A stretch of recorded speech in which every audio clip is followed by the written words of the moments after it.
Et si être vous-même n'était pas un problème? Parce que oui, souvent on se dit, «Je ne suis pas comme il faut, je ne suis pas assez, je ne devrais être autrement, je devrais être moins timide, je devrais être plus comme ci, plus comme ça». Et est-ce que le problème c'était pas qui vous êtes, mais les histoires que vous vous racontez? Parce que oui, derrière tout ce qu'on se raconte sur «Je ne suis pas comme ci, je ne suis pas comme ça», c'est peut-être juste ça qui pose souci.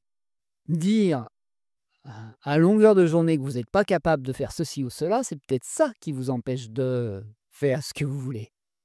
Dire que ce n'est pas possible de rencontrer quelqu'un qui vous accepte, c'est peut-être ça qui vous pose, difficulté dans vos relations amoureuses et amicales.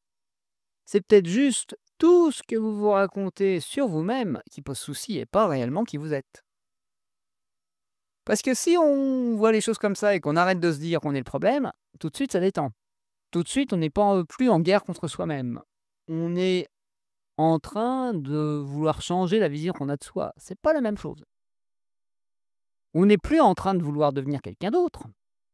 On est juste en train de vouloir, s'autoriser à être nous-mêmes d'une manière qui nous convient, sans se raconter des histoires sur nous. Et c'est ça, devenir la meilleure version de soi-même, en réalité, c'est pas le but. C'est juste, arrêter de se raconter plein d'histoires sur nous-mêmes qui nous empêchent d'être qui on a envie d'être qui on est d'une certaine manière.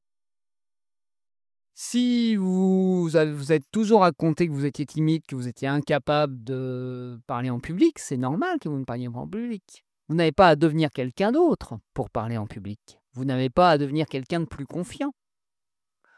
Vous avez juste à arrêter de vous raconter l'histoire que vous êtes quelqu'un qui n'a pas confiance en lui. C'est ça la nuance. C'est ça qui pose souci. Quand on se dit: «Oui, ça va être trop compliqué de faire ceci ou faire cela, ou je ne suis pas capable de ceci ou de cela», c'est ça qui vous empêche de faire ce que vous voulez. C'est pas du tout vous-même. C'est pas du tout qui vous êtes. Et c'est ça ce que le gros souci de la thérapie, du développement personnel et tout ça. C'est qu'est-ce que ça installe comme croyance et comme idée? Est-ce que ça installe la croyance qu'on a des ennemis au fond de nous qui nous empêchent de?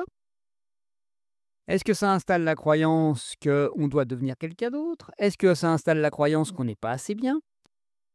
Moi, c'est pour ça que je suis pas trop fan du développement personnel et de la thérapie. C'est est-ce que ça nourrit des visions de nous-mêmes qui sont, je dirais, qui génèrent de la guerre, qui génèrent de ça c'est bien, ça c'est pas bien en nous.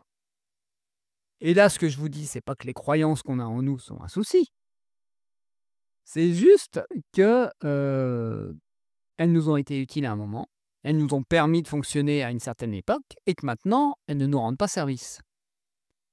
Dire: «Je suis timide», oui, ça apporte des choses positives. Oui, derrière ça, il y a un côté, j'ai pas envie de prendre pas trop de place, j'ai pas envie de déranger. Il y a une raison sous-jacente à se raconter ces histoires-là. Mais est-ce qu'on peut pas se raconter d'autres histoires tout en gardant le bénéfice secondaire de: «Je suis timide»? Et est-ce que des fois, le bénéfice qu'on a, on en a toujours besoin et toujours envie? Voilà.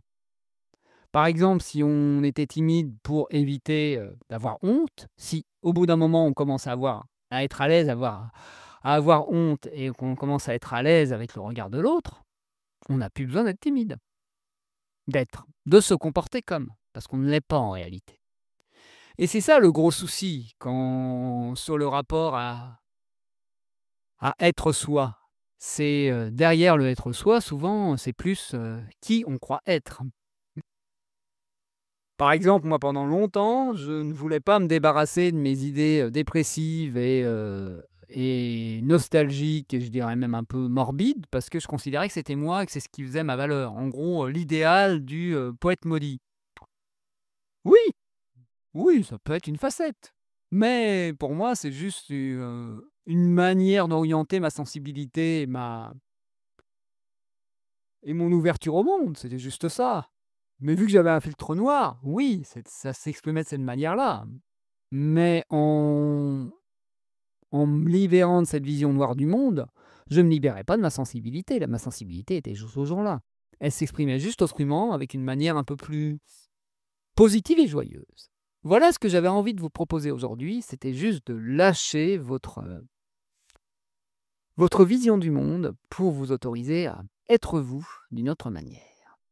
Eh bien, comme d'habitude, n'hésitez pas à laisser les commentaires, à partager, à noter ce podcast, à me contacter si vous voulez que je vous accompagne pour lâcher votre vision de vous-même un peu étriquée. Et je vous dis à demain pour un nouvel épisode.